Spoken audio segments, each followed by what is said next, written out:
السلام عليكم ورحمة الله وبركاته. ازيكم يا حبايبي؟ عاملين ايه؟ يا رب كلكم تكونوا بخير. النهارده ان شاء الله هنعمل كده عصير جوافة بالموز وبالحليب. عصير مغذي جدا للاطفال وللكبار. للناس اللي مش بتحب تاكل الجوافة وهي كده سليمة، ممكن تعمليها عصير وتدخلي معاها بقى موز، اي نوع فاكهة يعني تانية تحبيها. عصير جميل جدا، مشروب مغذي. وطبعا كلنا عارفين ان الجوافة فيها فايدة كبيرة، وكمان بتقوي المناعة جدا.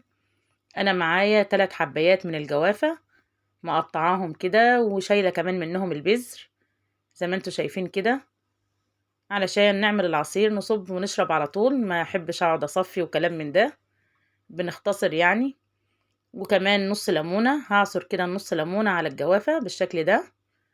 ودي مهمة جدا علشان الجوافة بتاعتك ما تسودش.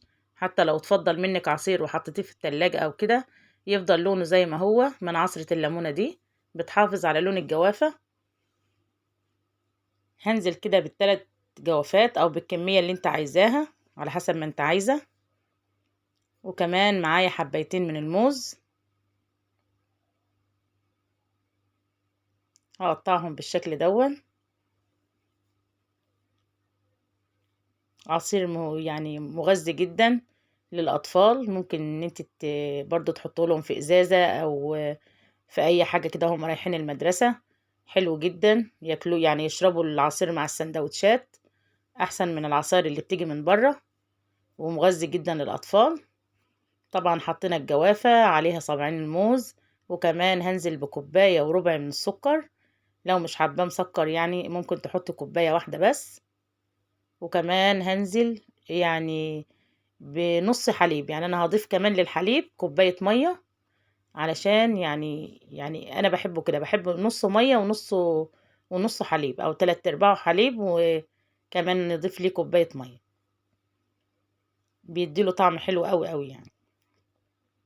خلاص كده، خلاص يعني.